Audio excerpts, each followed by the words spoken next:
Halo teman-teman semuanya, bisa dengar suara saya? Bisa Kak. Oke, thank you. Eh, Masih pesertanya masih 29 ya. Eh, kita tunggu sebentar lagi, 5 menit lagi lah. Halo, saya mulai aja teman-teman ya sambil ngobrol-ngobrol sebentar sambil nunggu teman-teman yang lain. Jadi selamat malam, Assalamualaikum warahmatullahi wabarakatuh. Eh, Rasanya ini pertama kali saya hadir bertatap muka, walaupun tatap mukanya via Zoom, via online. Untuk pertemuan pertama, saya mohon maaf karena nggak bisa hadir pada waktu itu, karena ada keperluan lagi di jalan pada waktu itu. Jadi sekarang saya diberi kesempatan oleh, ya kita bersepakat memang oleh sama Bu Rina, sama Bu Rizka. Jadi ada dua pertemuan sinkronus ataupun pertemuan secara langsung. Jadi kita tidak lewat video pembelajaran kayak biasanya yang ada di Spada. Tapi saya punya kesempatan sekali untuk tatap muka dengan teman-teman. Nah, jadi ya beginilah apa namanya. eh, kita sudah pernah, teman-teman harusnya sudah pernah tahu saya ya di video-video pembelajaran sebelumnya. Sekarang kita bertatap muka untuk sebetulnya membahas ataupun belajar tentang konsep unsupervised learning yang nantinya ada juga konsep unsupervised. Nah, jadi eh, oke, saya share screen dulu. Saya share screen dulu, nyantai aja. Mungkin jam 9 kita akan selesai karena ini hanya konsep ya, teman-teman. Bentar, saya share screen mana? Share screen, share screen. Sudah kelihatan ya, teman-teman? Sudah Hmm, Pak. oke, Sudah Pak, thank you. kelihatannya. Ya, sedikit saja materinya. Cuma saya ingin eh, di kesempatan ini kita benar-benar ngobrol, kita benar-benar bertukar pikiran, baik di materi ini ataupun di materi sebelumnya ataupun di materi mendatang.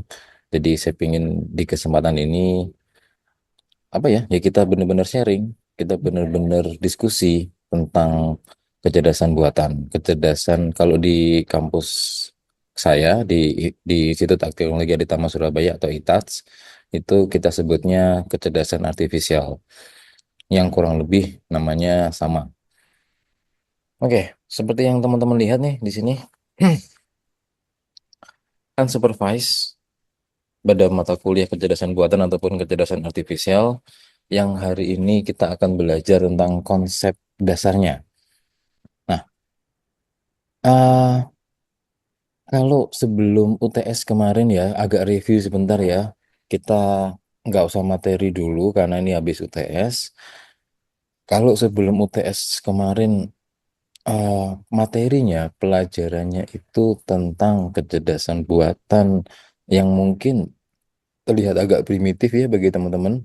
Yang kalau dibandingkan dengan Gen AI yang sekarang, ataupun dengan ChatGPT, ataupun dengan Gemini, ataupun dengan chatbot yang lainnya, chatbot AI yang lainnya. Jadi serasa metode-metode yang kita ajarkan itu agak primitif, tapi memang itu adalah kesepakatan kita bersama teman-teman, kesepakatan saya dengan teman-teman tim dosen pada di Asia yang diwakili Ibu Rina. Itu kesepakatan memang kita ingin semua teman-teman yang ada di sini itu tahu sejarah, tahu historinya, atau tahu AI yang kayak sebelum sebelum berkembang sampai sekarang, akhirnya bagaimana sampai yang sekarang. Nah, di sebelum UTS, sebelum UTS kemarin teman-teman sudah belajar, yang pada intinya adalah teman-teman belajar tentang kecerdasan buatan yang dari baik, sorry, tadi yang kecerdasan buatan, sorry, yang kecerdasan buatan itu berdasarkan manusianya dulu. Jadi gini, contoh Fasi. Kemarin kan Fasi ya diajar oleh Bu Rina. Saya juga kemarin ngajar rule based decision tree, bukan decision tree maksudnya. Maksudnya sistem pakar. Itu dua metode itu, dua teknik tersebut yang tadi saya sebutin ya, itu tidak lepas dari kecerdasan manusia. Maksudnya gimana? Maksudnya kita harus jadi pakar terlebih dahulu, pakar dulu, baru nanti kita tuangkan dari pakar. Jadi kita sebagai pakar ataupun dari buku baru kita tuangkan dalam sebuah teknik. Ada fasi sama ada kemarin sistem pakar. Dua-duanya itu harus dari pakar. Ya teman fasi kemarin. Siapa yang nyusun rule? Terus batasan untuk fungsi keanggotaannya seperti apa? Itu pakar yang menentukan. Itu pakar yang menentukan. Jadi pada tahun 90 ke bawah, 80 ke bawah lebih tepatnya, 80 tahun 80 ke bawah, 60 sampai 80 20 tahun itu eh, kecerdasan buatan yang dikembangkan. Kecerdasan buatan yang dikembangkan itu masih punya keterbatasan sangat besar. Jadi yang dikembangkan pada waktu itu adalah sebuah kecerdasan yang manusianya pinter dulu baru dibikin programnya. Itu yang kemarin teman-teman pelajari. Nah, yang ke depan nanti itu beda, termasuk di hari ini. Kalau yang kemarin itu data itu eh, data itu dibaca ataupun di pengetahuan atau pengetahuan dari tempatnya ya.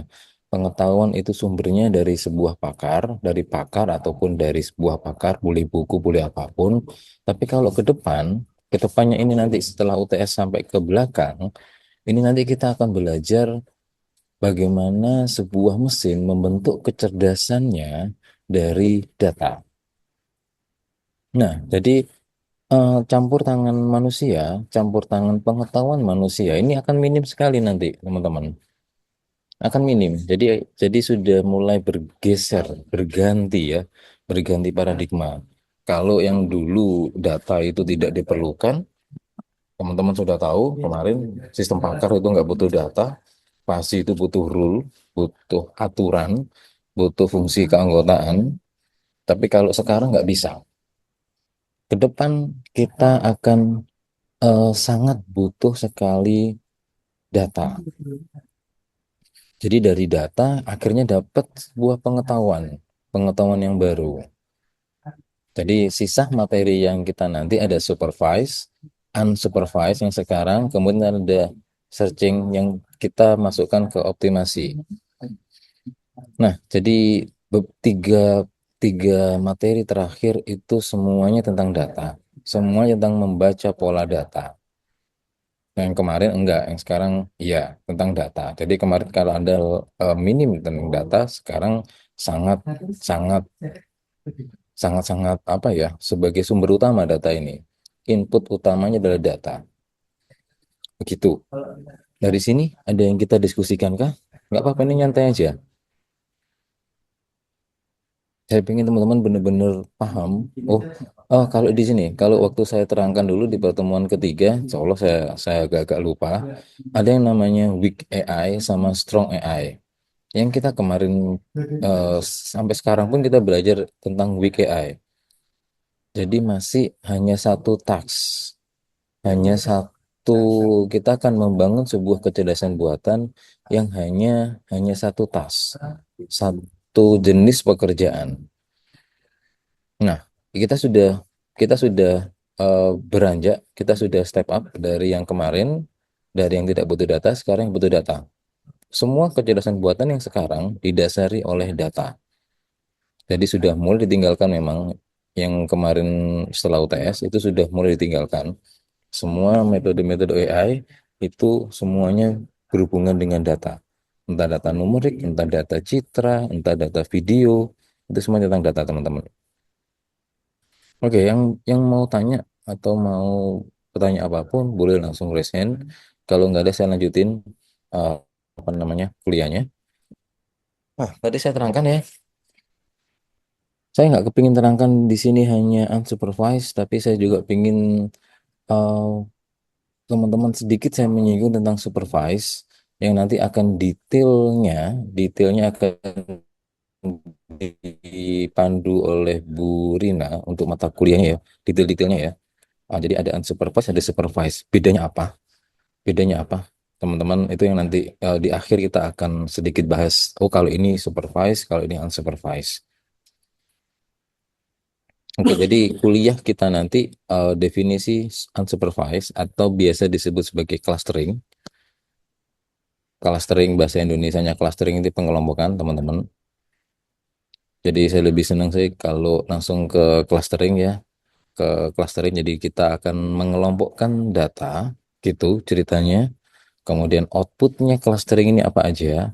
Penerapan clustering pada real world, pada keadaan nyatanya itu seperti apa? Kemudian evaluasi di clustering itu seperti apa? Baru nanti metode-metode clustering singkat aja.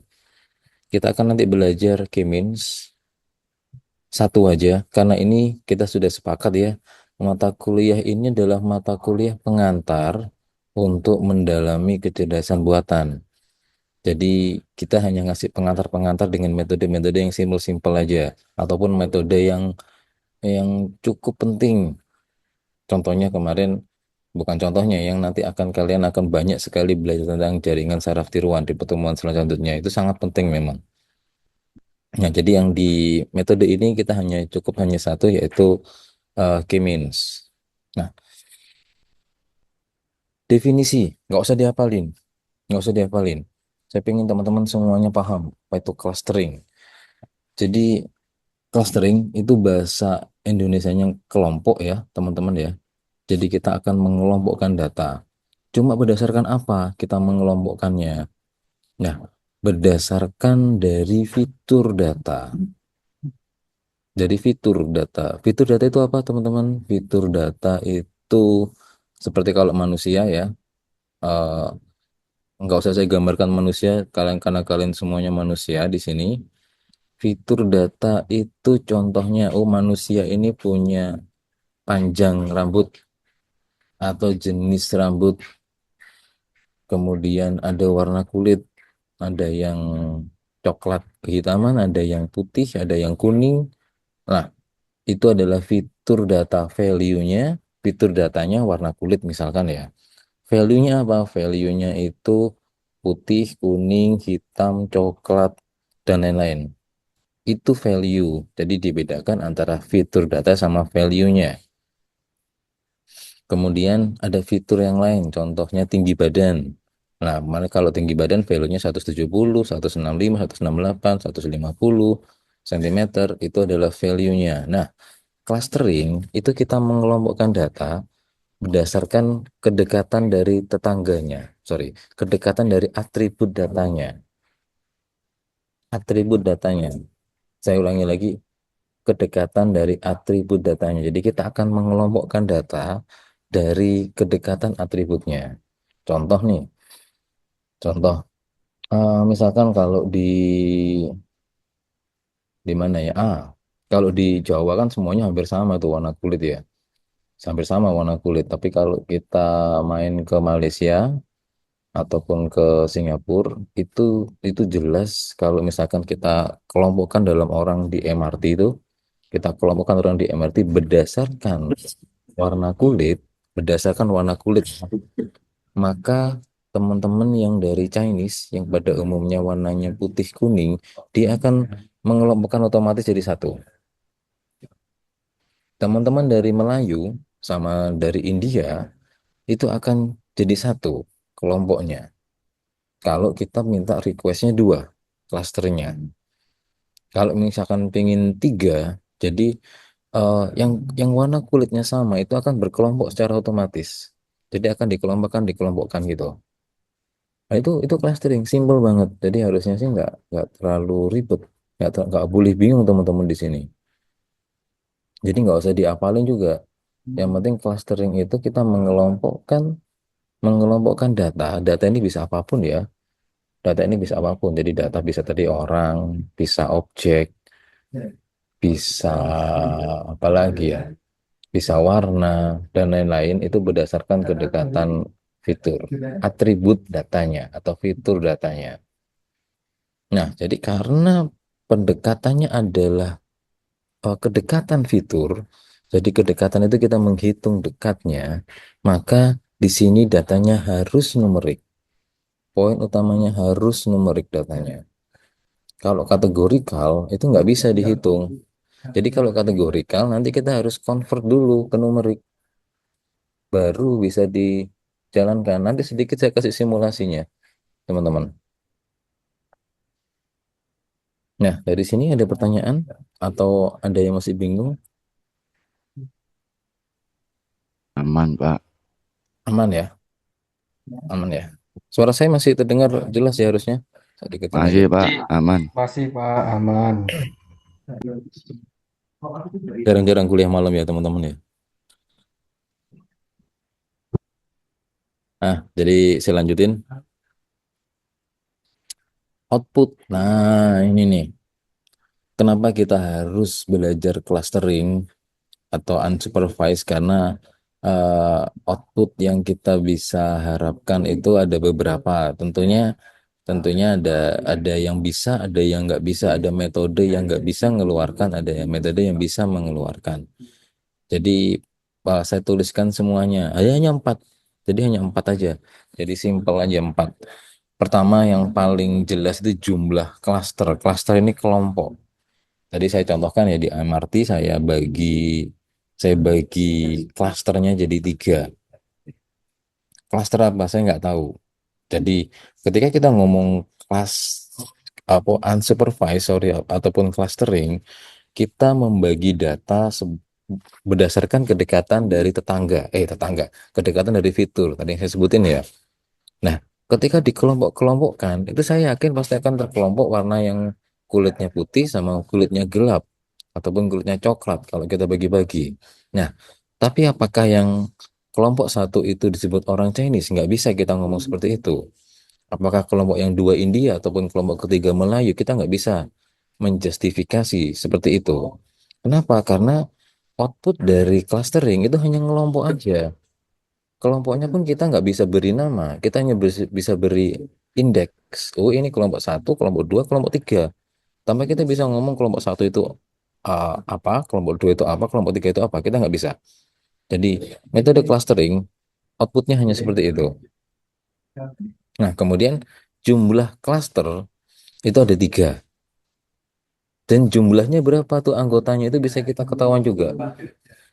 Oh, ternyata berdasarkan kedekatan apa namanya warna kulit. Oh, ternyata di Amarty itu kelompok pertama itu 50% datanya. Kelompok kedua 30%, kelompok ketiga 20%. Nah, outputnya bisa di sana, teman-teman. Outputnya bisa di sana. Jadi outputnya itu bisa sampai ke sana. Jadi kita bisa tahu jumlah klaster sesuai request kita, kemudian anggotanya berapa banyak. Itu bisa. Kemudian yang output yang berikutnya itu centroid. Centroid itu apa? Asal kata dari center.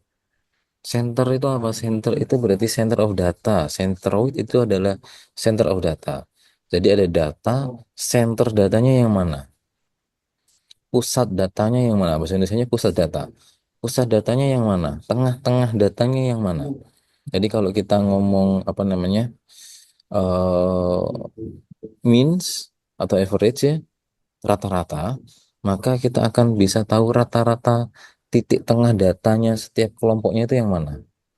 Setiap kelompok di sini atau kelompok di sana. Titik titik tengah datanya yang mana? Dari persebaran datanya. Nah, itu centroid. Kemudian sudah saya sebutin tadi klaster terbanyak yang mana? Itu include dari jumlah klaster tadi yang saya sebutin. Nah, jadi kita bisa tahu kalau seperti yang saya sebutin ya, oh ketika di MRT kita kelompokkan dari warna kulit, oh ternyata bisa dibagi datanya jadi tiga, cuma yang paling banyak itu klaster yang ini. Tambah kita bisa nyebutkan klaster itu etnis apa, kita nggak bisa sebutin.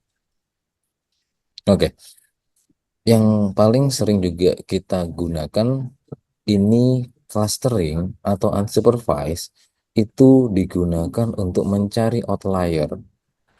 Outlier ini teman-teman ya, kalau teman-teman apa ya artinya outlier itu pencilan bahasa Indonesianya. Pencilan itu apa?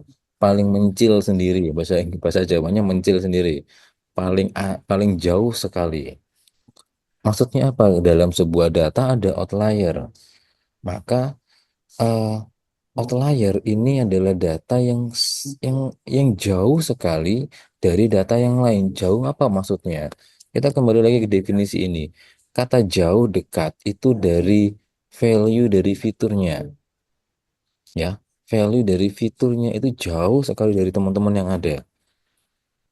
Nah, contoh deh, contoh kalau kita di Surabaya, kalau kita pakai MRT, sorry, atau kereta ataupun bis, eh, kalau kita ada orang yang warna kulit ya, warna kulit ini enggak, terus enggak, saya enggak ngomong lagi Sarah ya, kita hanya contoh aja. Warna kulit, warna kulit misalkan ada yang hitam legam, kayak teman-teman di Afrika, itu jauh sekali bedanya dengan teman-teman yang lain yang ada di Surabaya. Nah, itu adalah termasuk outlier. Jadi, dengan metode clustering, dengan metode clustering ya, kita bisa deteksi ada outlier nggak dalam sebuah data. Nah, itu bisa diketahui tentunya dengan metode-metode yang tepat.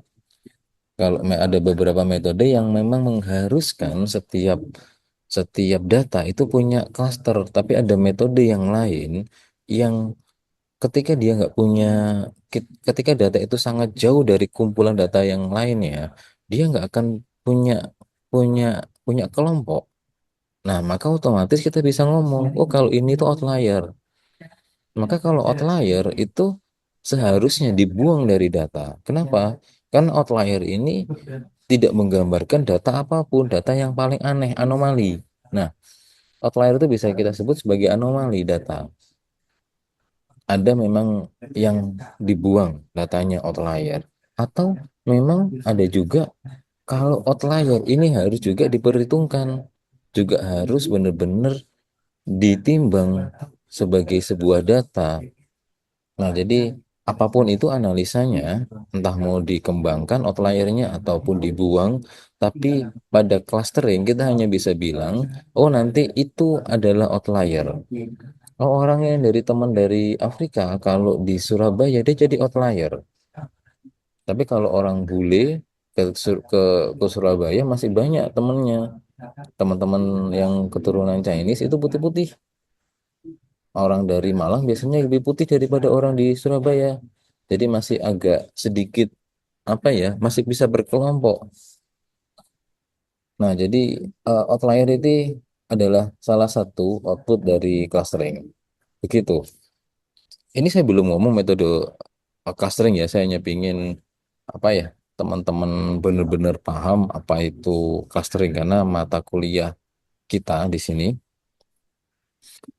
yang hari ini itu konsep dari clustering. Ada pertanyaan? Nggak ada, Pak. Oke, saya lanjut sedikit aja kok materinya, nggak banyak. Nah, ini yang apa ya? Kalau belajar itu nggak enak kalau kita nggak tahu tuh outputnya apa. Ya, nggak enak ya kalau kita apa namanya kita belajar kemudian kita nggak tahu. Oh, kita belajarnya buat apa sih clustering ini? Tadi sudah outputnya, tapi untuk bagaimana keadaan realnya yang digunakan di dunia nyata yang paling kerasa sekarang teman-teman ya, yang paling kerasa, yang paling bermanfaat dari metode ini pengelompokan itu adalah customer atau market. Market, jadi sebuah market itu perlu kita cluster. Contoh deh, eh, contoh pengguna Shopee misalkan, pengguna Shopee ataupun Tokopedia ataupun e-commerce yang lainnya itu perlu sekali kita kita klasterkan, kita kelompok-kelompokkan berdasarkan apa? Nah, itu contoh aja, anggap aja ya berdasarkan umur misalkan, genre. Oh, kalau fiturnya umur, fiturnya genre, itu nanti terkelompok datanya. Baru dari, oh ternyata setelah dikelompokkan data-data customer dari e-commerce, oh itu nanti kita bisa tahu tuh. Oh, ternyata kelompok yang A dengan center datanya seperti ini, kan tadi kan saya ngomong ya, ketika kita ngomong clustering, output yang kita bisa dapat itu juga center data. Maka kalau center data kita bisa tahu, oh kalau umurnya segini rata-ratanya dari kelompok ini dan genrenya, gender ya, gender pria atau wanita, oh kebanyakan kita pakai yang ini modus, oh pria atau wanita, oh ternyata orang-orang yang di kelompok di sini itu sukanya ini. Orang-orang yang kelompok di sini sukanya ini. Itu data dipelajari habis gitu. Tugasnya hanya mengelompokkan, tapi setelah mengelompokkan ada sebuah analisis lain. Sebuah analisis lain. Jadi analisis eh, klasifikasi ataupun pemodelan data itu ada lagi. Jadi ini bisa digunakan sampai tahap pre-processing, teman-teman. Ini hanya bisa sampai processing. Kalau untuk customer ini ya evaluation ya atau customer preference itu hanya bisa dilakukan untuk pre-processing. Jadi mengelompokkan data. Soalnya datanya dari kelompok baru kita bisa tahu polanya seperti apa. Oh, ternyata kalau di akhir-akhir bulan itu para ibu-ibu wanita dengan umur-umur segini itu sukanya nyari ini. Pada akhir tahun ternyata suka seperti ini. Nah, itu bisa dipelajari. Semuanya tentang data.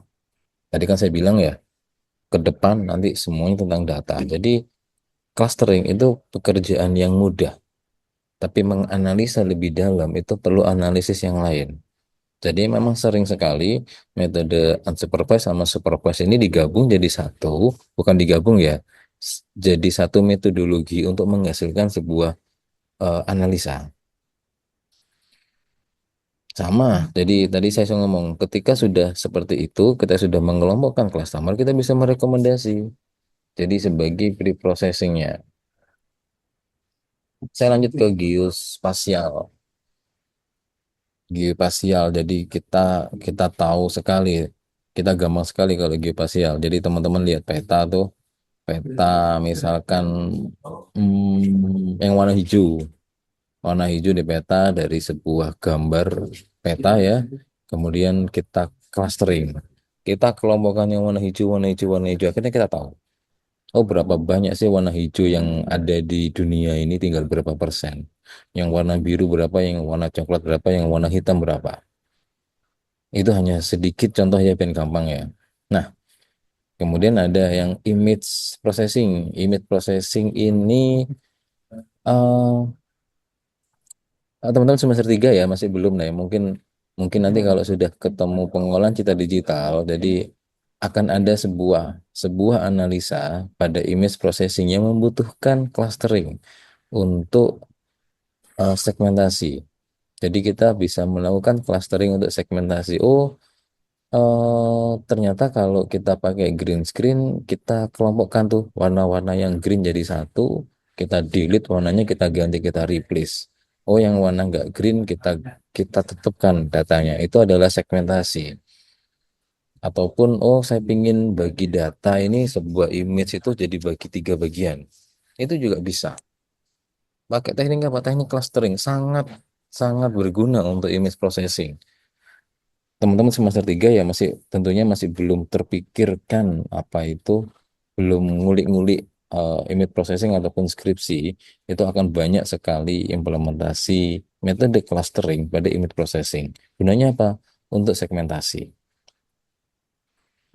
Itu yang paling sering digunakan ya. Mungkin banyak sekali, sorry, sorry, bentar, saya angkat telepon bentar ya.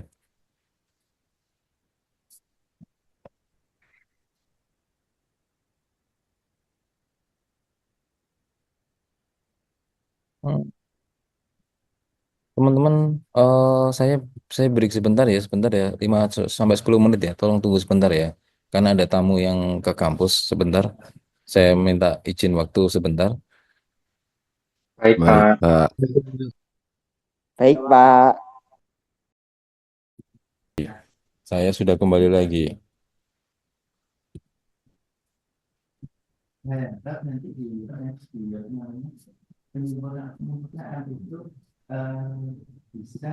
Nah, kita sampai sini ya. Saya lanjutin ke slide selanjutnya.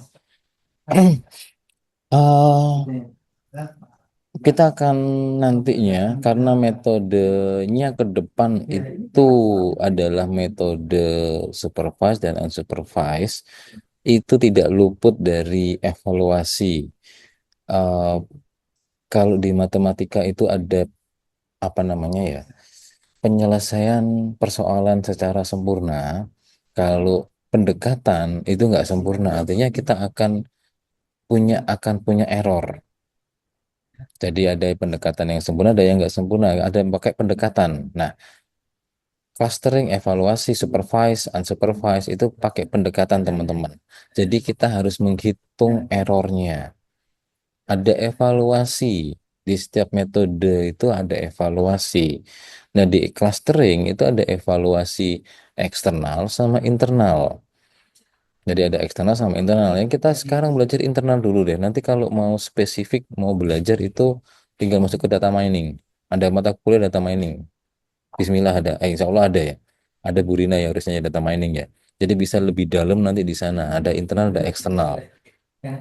Nah, clustering itu ada evaluasinya. Error distance, elbow, sama silhouette. Error distance itu digunakan buat apa? Untuk melihat seberapa eh, apa ya, akuratnya sebuah cluster.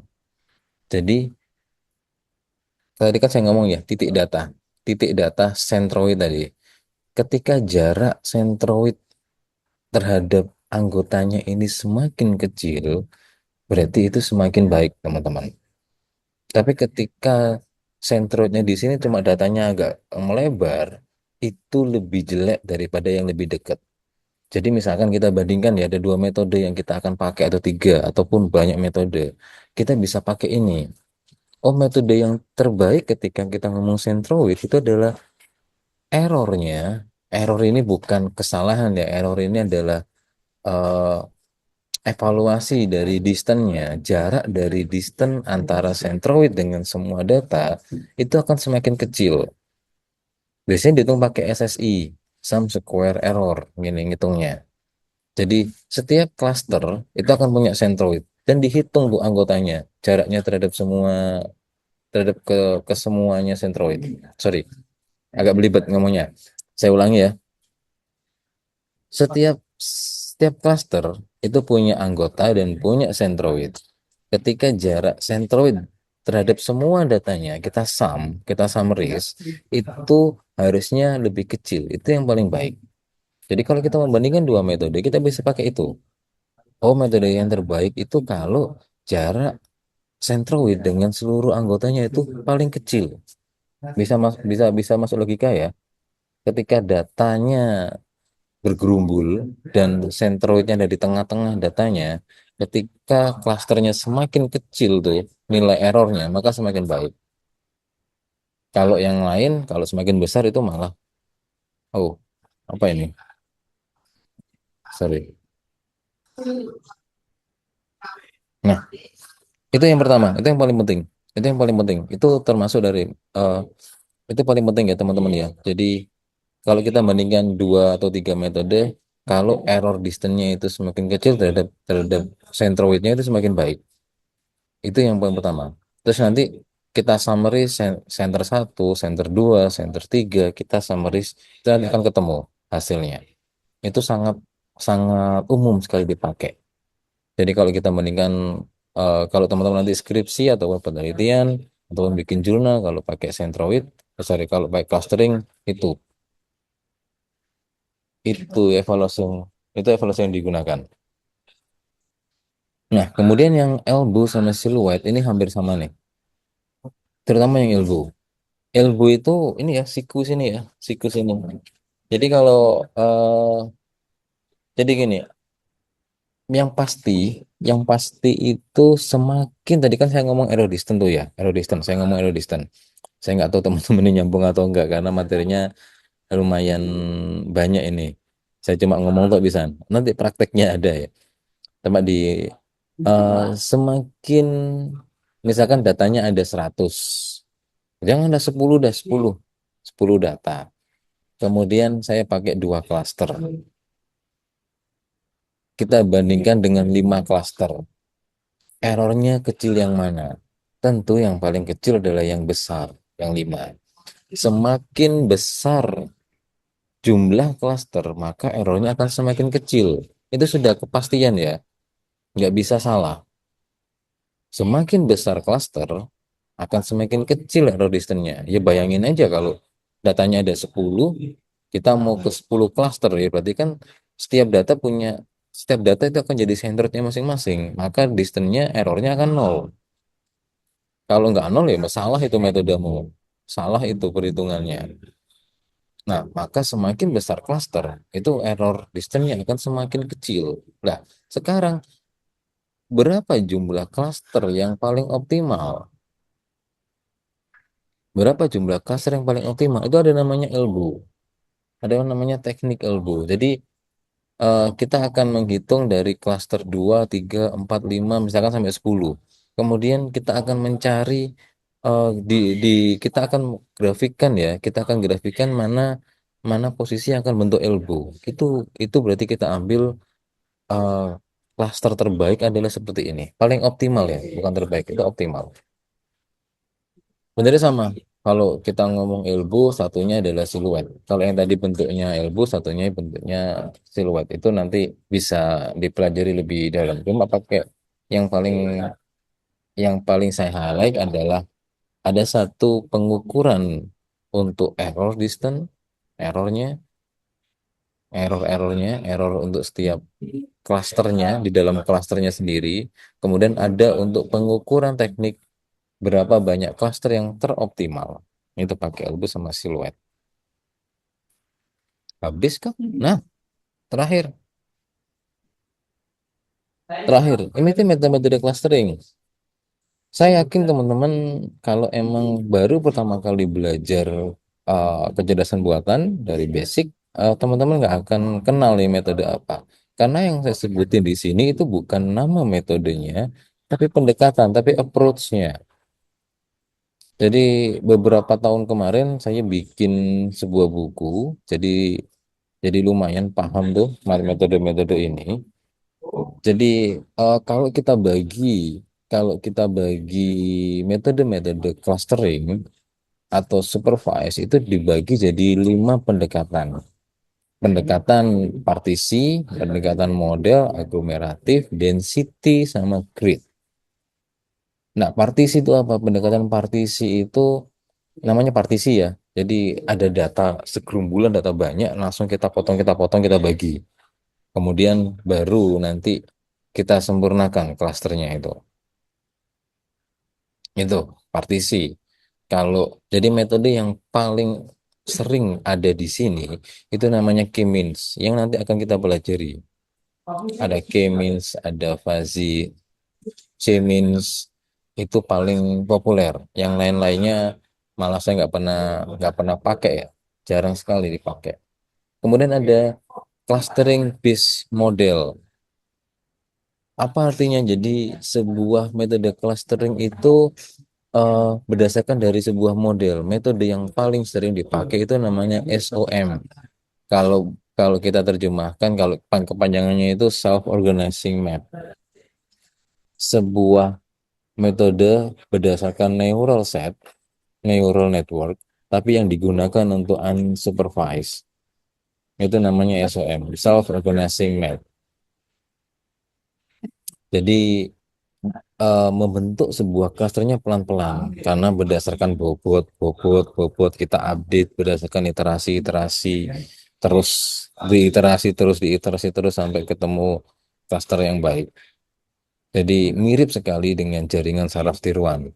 Jadi ini saya skip, nggak akan saya ajarkan karena harus tahu basicnya dulu, basicnya jadi GST yang akan diajarkan oleh Bu Rina, baru nanti teman-teman bisa belajar mandiri tentang SOM.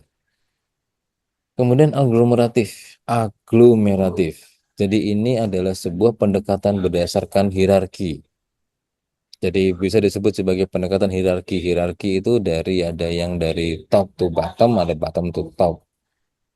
Tadi yang paling sering itu, eh aduh, tiba-tiba lupa tadi saya baca. Sorry, sorry. Saya penasaran.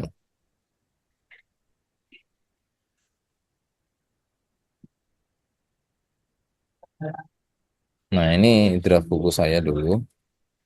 Linkage.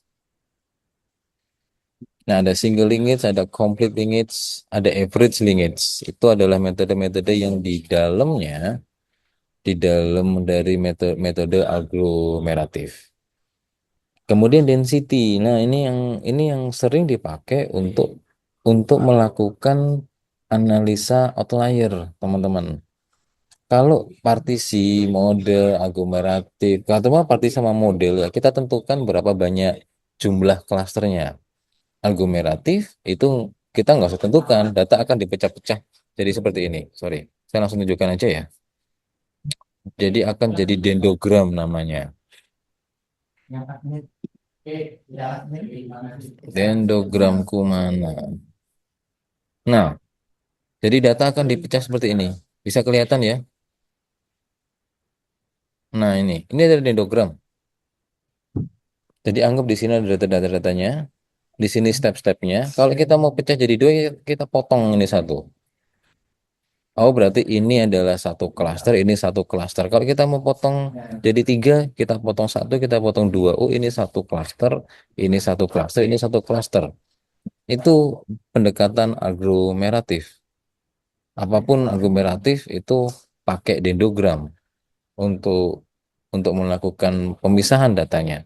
Ini di sini, sama di sini. Kalau empat bagaimana? Kalau lima bagaimana? Tinggal dipecah-pecah-pecah-pecah. Ini nanti. Nah, kemudian yang terakhir itu density. Density base ini sering sekali digunakan untuk melakukan analisa outlier. Outlier itu berarti data yang terpencil itu kita bisa buang. Jadi kita nggak perlu tentukan berapa jumlah klasternya. Karena dengan algoritma yang ada di density itu klasternya akan otomatis berkerumpul sesuai dengan parameter yang kita setting. Yang paling sering muncul di metode ini itu namanya DB-scan. DB-scan. Jadi berdasarkan density. Density itu apa? Bahasa Indonesianya kepadatan. Jadi misalkan kita setting, oh kepadatannya setiap data kalau mau punya kelompok itu harus punya tiga kelompok paling dekat tetangganya. Jadi ada perimeternya nanti, ada radiusnya. Oh kalau di dalam radiusnya nggak ada dekat tangga, maka kita nggak bisa mengelompokkan datanya. Nah itu simpelnya seperti itu. Jadi menarik sekali metode ini di Biscan. Jadi dia akan berjalan setiap data, dia akan mencari tetangga-tetangganya, baru kita akan kelompokkan. Yang terakhir, yang grid ini sudah jarang sekali dipakai. Jadi metode grid ini datanya kita bagi-bagi jadi sebuah grid-grid, terus kemudian kita gabung-gabungkan. Jadi yang paling memang sering saya pakai, saya jarang sekali, terus terang jarang sekali pakai grid. Eh, jadi saya pakai partisi, saya pakai model, saya pakai aglomeratif, saya pakai density, tapi saya jarang sekali pakai grid. Oke, terakhir yang ingin saya bahas, saya kasih contoh. Saya kasih contoh, kelihatan ya di layar teman-teman. Ini adalah Kelihatan. hasil dari sebuah program yang saya runningkan, yaitu pakai K-means. Pakai K-means. Jadi yang di sebelah kiri teman-teman, di layar sebelah kiri, ini adalah data awal. Data awal clustering. Misalkan di sini fiturnya X sama fitur Y. Berarti fitur yang saya pakai adalah posisi X sama posisi Y. Nanti bisa diganti kalau dua dimensi. Jadi warnanya hanya biru semuanya. Nggak ada apa-apa tuh. Nggak ada warna apapun di sini. Kemudian setelah kita lakukan kegiatan clustering, di sini pakai K-means, algoritma yang saya pakai, kemudian jadi seperti ini. Jadi tiga bagian. Cluster ke-0 warnanya biru nih. Cluster kedua warnanya kuning, orange, sorry. Yang ketiga warnanya hijau di sini. Nah, ini yang disebut sebagai centroid. Centroid yang saya pakai di sini adalah senternya pakai min rata-rata. Jadi data ini dua dimensi, saya hitung nilai X-nya semua, hitung nilai Y-nya semua, baru kita rata-rata. Ketemunya di sini. Jadi ini semua adalah anggota dari sini. Ini center datanya. Nah, ini center data atau data selanjutnya, data kedua, data ke nol. Ini data pertama. Sorry, data pertama. Kelompok pertama ini kelompok ke nol, ini kelompok kedua. Jadi ini jadinya seperti ini. Ini ketemu centroid, jumlah datanya ini, pencilannya mana nggak bisa nggak ketemu pencilannya. Kalau pakai K-means, setiap data itu pasti punya kelompok, nggak mungkin nggak. Minimal dia punya satu. Itu yang bisa kita pakai. Oh, kalau kelompoknya hanya satu, anggotanya maka dia adalah pencilan. Tapi akan jadi masalah kalau Anda pakai K-means untuk analisa centroid outlier. Ini adalah K-means. Emang keterbatasannya seperti itu K-means. Nggak bisa mendeteksi outlier. Nah, tadi saya bilang ya, eh error distance-nya itu kayak gini nih. Ini ini ke sini dihitung nanti di total rata-rata. Ini dihitung. Itu adalah error distance-nya. Jadi yang saya XX ini adalah centroid. Center datanya di sini. Nah, oke, saya lupa. Ada yang eh, ada sebuah kondisi, misalkan nih, kayak gini nih, datanya kita lagi ada bencana tuh, ada bencana, kemudian kita hanya punya tiga buah, tiga buah dapur umum. Nah, kita kan bingung tuh, ditempatin di mana nih. Nah, algoritma clustering benar. Ini bisa kita pakai untuk menentukan harusnya di mana sih dapur umumnya yang dipakai, yaitu di center dari pusat datanya orang-orang, dari posisinya. Kalau kita ngomong posisi ya fitur datanya ya. Jadi kita bisa lakukan pendataan mana aja berkerumpulnya orang, baru nanti kita lakukan oh di sini harusnya. Ini nggak terlalu jauh, ini nggak terlalu jauh, ini nggak terlalu jauh. Kalau di tengah-tengah sini semuanya ini kejauhan, kasihan.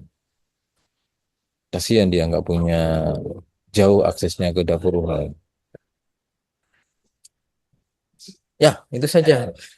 Itu saja teman-teman apa eh, itu saja ini hasil programnya nanti yang di minggu berikutnya itu akan saya kasih tutorialnya bagaimana membangun programnya from scratch. Pakai library pun bisa.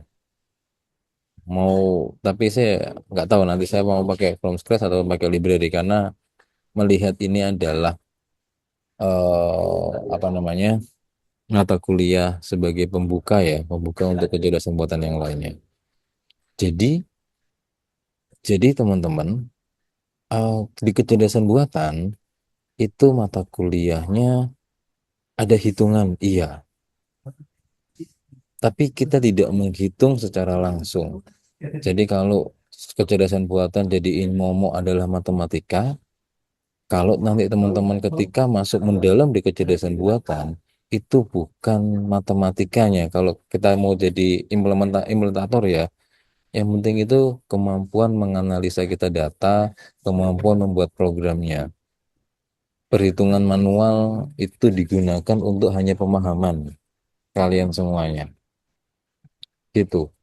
Tetap jadi di minggu ke depan ketika saya akan mengajari K-means teman-teman itu akan ada perhitungan manualnya tapi itu bukan hal yang utama. Saya hanya ingin teman-teman itu benar-benar oh kalau sudah ketemu apa namanya runtutan dari sebuah algoritmanya kemudian gimana sih cara ngitungnya, gimana sih cari distance-nya, gimana sih eh, menempatkan data ke sebuah cluster. Kemudian habis gitu baru ke masuk program. Jadi jangan jadiin momok karena ini sangat menarik ya teman-teman metode-metode dalam kecerdasan buatan. Gini, kalau teman-teman ngoding website, ngoding mobile, itu codingnya banyak sekali. Tapi banyak yang di-repeat. Di mana-mana kalau kalau di database itu ya pakai select. Kalau kalau mau view itu pakai select. Kalau read ya. Kalau yang lainnya kayak gitu sama aja, kayak namanya CRUD di data A, B, C itu sama aja, cuma tinggal diganti-ganti aja itu datanya. Tapi di kecerdasan buatan, kodenya nggak terlalu banyak, akan sangat minim kalau dibandingkan dengan website. Cuma logiknya lumayan. Logiknya lumayan. Kalau teman-teman sekarang ada Gen AI ya sangat dibantu. Tapi ketika coba Anda nggak pakai Gen AI untuk bikin algoritma seperti ini, gimana Anda ngoding step by step, cari distance, cari ini, dilakukan perhitungan jarak, habis jarak sini, jarak sini, jarak sini, jarak sini, itu akan punya tantangan yang menurut saya sangat menarik tantangannya. Apa ya, kalau ngoding itu nggak bosen nih, karena banyak sekali pergantiannya. Jadi yang di buku yang saya kemarin tulis itu saya ngoding banyak sekali metode, itu nggak ada yang sama tuh cara ngodingnya. Dulu pada waktu itu belum ada AI, sayangnya belum ada AI, atau beruntungnya ya. Jadi saya harus ngoding satu-satu. Jadi itu menarik karena bagi saya pribadi, kalau saya suka teka-teki ya, itu kayak kayak main puzzle aja teka-tekinya itu. Kayak main puzzle. Oh, habis ini selesai, kita selesaiin ini, kita selesaiin ini. Akan sangat membantu kita berpikir secara runtut dan parsial. Itu hanya tambahan.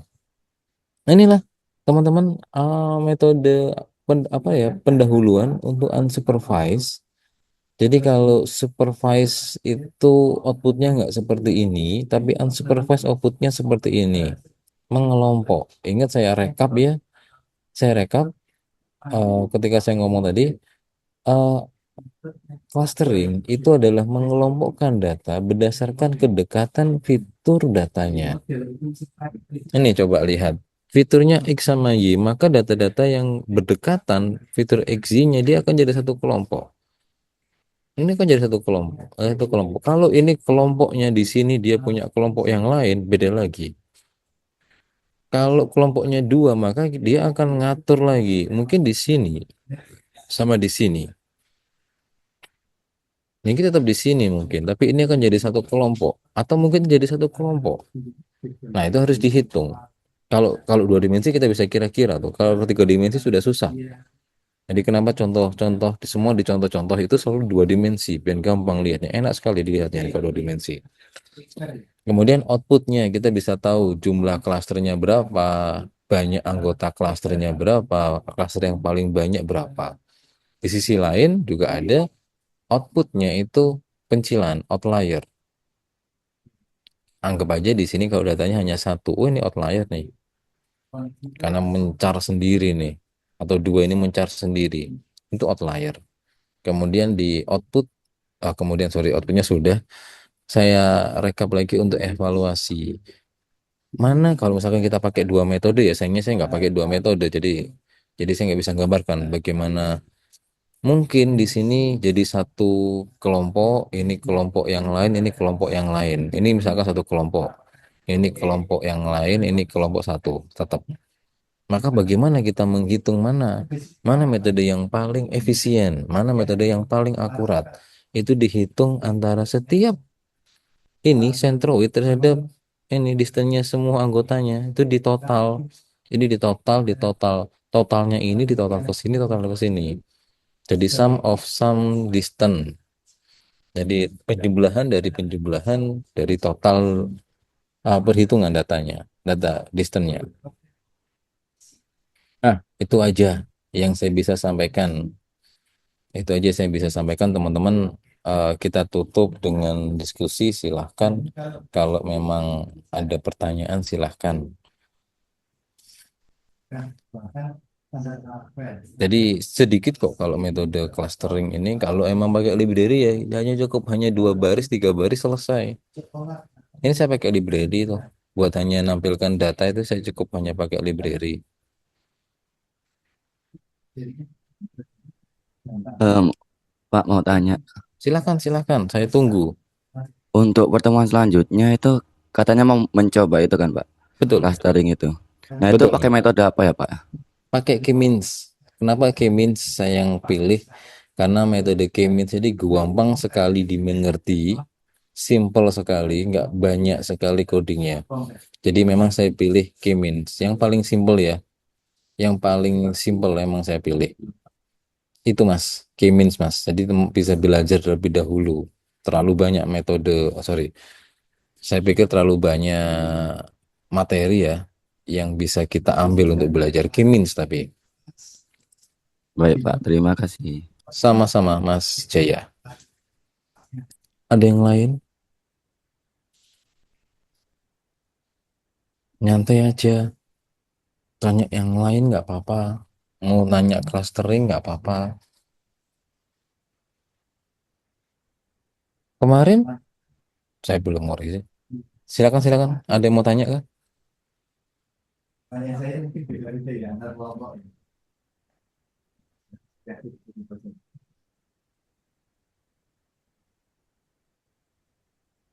Gimana kuliah online? Gimana teman-teman? Kuliah online enak kah? Atau enak ketemu offline? Pertama kali ya, teman-teman yang kelas pagi ya, atau di Asia ya. Enak online Pak. Enak online. Nyampe nggak? Bisa bisa tersampaikan nggak apa namanya materi yang disampaikan oleh saya oleh Bu Rina ini sebagai evaluasi kita? Bisa kok Pak. Bisa. Nah, Jadi emang kesempatan kayak ini kita gunakan untuk sharing-sharing. Susah nggak sih? Nyampe nggak? Ada lagi yang mau ditanyakan teman-teman? oh ya Pak, ini untuk materinya nanti di-share atau gimana Pak? Materi yang mana? Oh itu tadi yang 5 slide itu. Saya kasih, Iya, nah. Saya kasih. Cuma kan oke. materi yang tadi itu rasanya nggak berguna kalau apa namanya eh nggak dengar penjelasannya karena hanya tulisan ya. Saya coba cari buku saya yang PDF Mas ya, nanti saya sharing yang lebih komplit lagi. Cuma dulu itu bukunya fisik soalnya. Jadi itu secara rangkuman aja, rangkuman. Nanti saya share ke grup karena belum saya kasih di Spada. Saya bingung ketika menerangkan hal kayak gini di sebuah tulisan. Jadi bikin materi itu kalau sudah paham gini ya, susah bikin materi daripada enak menerangkan. Jadi saya lebih suka menerangkan teman-teman. Ada lagi Mas selain Mas Jaya? Semester 3 semua ya rata-rata ya. Pada umumnya harusnya semester 3.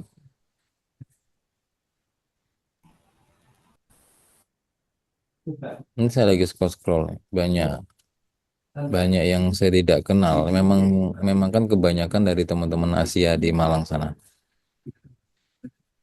Salam kenal teman-teman. Beginilah muka saya, beginilah suara saya yang sudah kalian ikuti di Spada. Tahu banyak. Nggak mungkin hafal deh. Sudahkah? Ada pertanyaan? Belum ada tugas. Karena emang konsep seperti apa konsep dijadiin tugas nggak mungkin deh. Nggak mungkin konsep jadiin ada tugas tuh nggak ada evaluasinya kalau emang sudah masuk ke sebuah kasus, sebuah case, baru kita bisa kasih tugas. Jadi sekarang teman-teman sudah tahu setidaknya apa itu clustering, unsupervised. Nantinya ketemu supervise oleh Bu Rina insya Allah.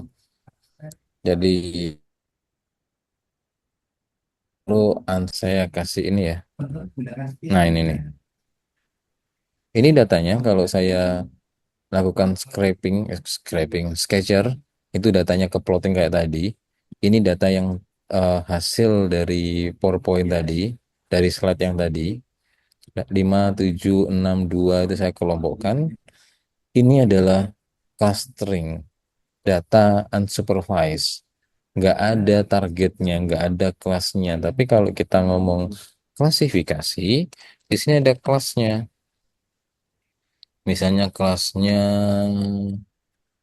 siang, di sini kelasnya ITAPS.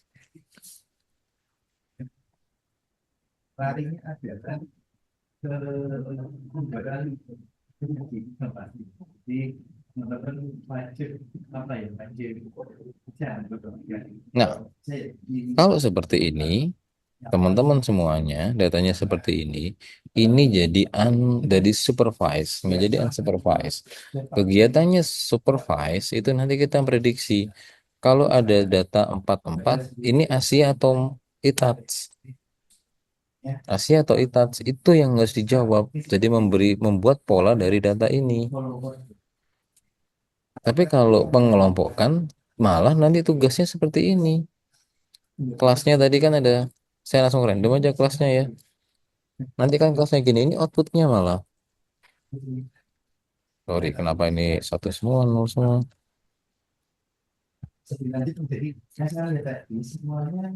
Kayak gini outputnya teman-teman. Malah kelasnya ini adalah sebuah output. Nih, lihat ya. Sorry, yang ini.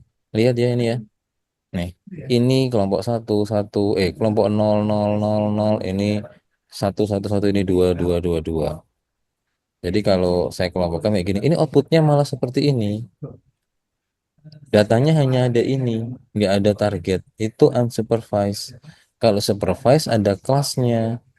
Jadi dia akan mensupervise tiap datanya ke kelas ini, ke kelas ini, kelas ini.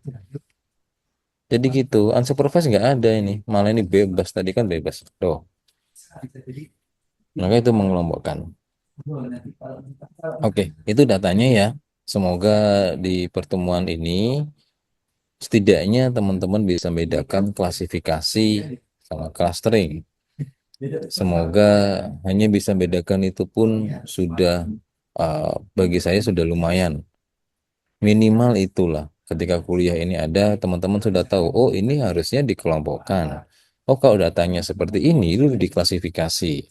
Tentu perlu waktu, tentu perlu jam terbang, tentu perlu belajar memang. Kalau sekarang kita hanya tahu by konsep, belum soalnya belum hands on, belum nyoba langsung. Jadi kalau kalau di apa namanya eh, di ilmu neuroscience itu ketika kita belum merepeat beberapa kali, kita belum mengulang pelajaran itu, kita nggak akan paham tuh konsep. Kita nggak akan cepat mudah menangkap sebuah konsep. Jadi konsep itu digunakan untuk lebih memudahkan kita memahami. Nah, itu akan menguap, menghilang kalau kita nggak nyoba implementasinya. Jadi itu hanya jadi konsep yang akan hilang. Tapi kalau konsepnya kita gabung sama teknisnya, itu akan nempel terus. Kalau kita tahu teknisnya, nggak tahu konsepnya, kita akan tahu metodenya, sudah. Tapi kita nggak akan tahu besarnya bagaimana itu clustering. Saya nggak kepingin. Saya pengen teman-teman semuanya itu paham secara garis besar, walaupun sedikit-sedikit. Setidaknya, oh ternyata metode clustering itu banyak berdasarkan 5 pendekatan yang tadi. Nggak harus tahu semua satu tuh nggak harus tahu. Yang penting tahunya. Sewaktu-waktu nanti dibutuhkan, baru kita bisa pakai. Nah, kenapa itu setelah konsep selalu diakhiri dengan case, baru tugas. Itu ben nempel di apa namanya di pengetahuannya teman-teman. Sama ya. eh, Ketika kita pakai AI, beberapa kali di kelas saya sudah sampaikan, ketika teman-teman pakai AI, itu pengetahuannya itu nggak nempel di otak kalian, nggak masuk. Karena terlalu cepat belajar itu akan menguap ya, hilang ya. Teman-teman kenapa bisa belajar bahasa Indonesia dengan baik? Ya karena dari kecil sampai sekarang pun Anda pakai itu bahasa Indonesia. Tapi kenapa nggak bisa bahasa Jerman ya? Karena nggak pernah tahu bahasa Jerman kayak gimana. Kita nggak pernah nyoba belajar bahasa Jerman. Jadi sama, kalau kita pakai translator ke bahasa Jerman, kita bisa tahu, kita bisa mengartikan. Tapi apakah kita paham? Enggak. Sama dengan ketika kita pakai kecerdasan buatan AI ya, pakai pakai apa itu, pakai chatbot, kita akan gampang sekali menyelesaikan taks-taks yang ada. Sangat-sangat mudah dan benar bisa. Sayangnya itu sudah gampang bener. Jadi kenapa nggak dipakai? Cuma kembali lagi ke bukan ke etika ya. Eh ini kepentingan teman-teman sendiri benernya. Kalau kita pakai AI untuk belajar coding, kita kalau nggak kita repeat lagi, kita repeat lagi, kita repeat lagi, langsung hilang itu. Nggak mungkin nggak. Jadi karena memang konsep dalam pembelajaran di otak manusia itu harus di repeat terus. Kalau emang orang jenius, langsung cepet langsung nyantol. Cuma pada umumnya, grafik normalnya kita itu malah di bawah normal. Kita ya, kalau dari statistik ya, kita itu malah mendekati nggak normal, jauh malah dari jenius. Jadi seharusnya belajar kita lebih lebih di repeat lagi, di repetition terus belajarnya. Jadi kalau teman-teman pakai E dan cepat selesai, itu dinilai itu pun bagus. Tapi untuk kepentingan kita sendiri, pengetahuan teman-teman nggak akan bertambah. Kemampuan teman-teman nanti menyelesaikan ini itu efeknya ke belakang itu banyak teman-teman. Jadi ketika kita menyelesaikan suatu hal yang susah dengan pemikiran kita sendiri, maka ketika ada hal yang sedikit serupa, kita akan tahu bagaimana menyelesaikan persoalan kayak gini. Jadi kita lagi di era AI yang sangat modern, sangat canggih. Kita ada kalau di buku, dalam sebuah buku itu kita disebut sebagai singularitas. Ketika kecerdasan manusia sama kecerdasan buatan itu sudah berdampingan, sudah sama, itu singularitas. Kita sudah pada tahap ini yang diprediksi oleh siapa saya lupa itu penulisnya 10 tahun kemarin, bahwa akan tiba di masa kita akan berdampingan dengan kecerdasan yang bukan alami dari manusia. Nah, sekarang bagaimana manusia menanggapi itu? Kalau kita pakai AI terus, yang cerdas bukan kita. Apakah persoalan selesai? Selesai. Tapi kalau apa sih makna dari sebuah pendidikan? Apa sih makna dari kita belajar? Itu menambahkan pengetahuan kita, menambahkan cara berpikir kita, berpikir kritisnya kita akan dapat. Nah, kalau kita nggak dapat itu ya nggak ada gunanya juga kita belajar. Nggak ada gunanya juga tugas yang diberikan oleh Bapak Ibu guru, Bapak Ibu dosen. Jadi jadi agak tricky. Saya pakai teman-teman. Saya pakai, saya pakai. Ketika saya pakai belajar sesuatu, waktu itu saya bisa. Tapi ketika ditinggal 1 minggu, hilang langsung. Jadi biasanya saya pakai, saya repeat terus, saya tulis lagi, saya tulis ulang. Saya ajarkan, nah baru itu nyantol tuh. Saya nambah pengetahuan, saya nambah kepintaran, saya nambah. Kalau ngomong kepintaran, saya nambah. Nah, eh, itu yang harus teman-teman semuanya, kita semua harus sama-sama mawas diri ya. Kita sama-sama harus menjaga diri kita masing-masing. Kuliah itu, pendidikan tinggi itu bukan hanya tentang bagaimana kita mencari pekerjaan nantinya setelah kuliah, tapi meningkatkan kita sebagai manusia. Kita kita harus bertumbuh sebagai manusia. Pikiran kita, cara berpikir kita itu harus bertumbuh. Dengan adanya AI itu nggak bertumbuh. Terus terang nggak bertumbuh. Kalau kita hanya pakai AI untuk menyelesaikan masalah kita, tanpa kita meripit. Jadi penting sekali, repetition itu penting sekali. Sekarang penting sekali. Apapun, coba aja tulis K-means, algoritma from scratch, muncul. Nggak mungkin nggak. Datanya kamu kasih, kamu upload, kamu kasih di AI langsung muncul. Tapi apakah kita bisa paham, beda lagi. Harus satu-satu kita coba, kita coba, kita coba. Nah, itu aja ya pesan dari saya teman-teman ya. Pesan dari saya, jadi saya nggak akan capek untuk berpesan ini. Kita lagi ada di dunia, kita lagi ada di masa AI itu lebih pintar daripada kita. Tinggal kita pakai, manfaatin, atau kita tenggelam dalam AI. Kalau kita manfaatin, belajar dari sana, dipelajari lagi, belajar lagi. Anggap aja itu sebuah buku yang semuanya tahu. Jadi kita harus baca terus. Apa atau kita hanya tenggelamkah di dalam AI? kita hanya pura-pura bisa, nah itu beda lagi. Kalau di dunia pekerjaan ya teman-teman ya, eh kemampuan menganalisa, kemampuan problem solving itu hal yang utama. Kemampuan teknis itu mungkin bisa diambil kalau adanya AI sekarang. Tapi kemampuan menganalisa sesuatu, kemampuan menganalisa problem itu yang paling utama. Nah, jadi manfaatin AI untuk kita terus berkembang sama kayak yang ngomongnya sorry, Nvidia. Nah, itu aja kuliah dari saya, sedikit pesan mumpung kita ketemu ya, mumpung saya bisa ngomong langsung dengan teman-teman. Selamat malam teman-teman semuanya, baik yang di Asia sudah bersedia malam-malam kuliah sama teman-teman yang di ITATS. Terima kasih. Saya akhiri kuliahnya. Selamat malam. Kalau ada apapun chatting, silakan chatting di grup. Materi habis ini saya sharing di grup.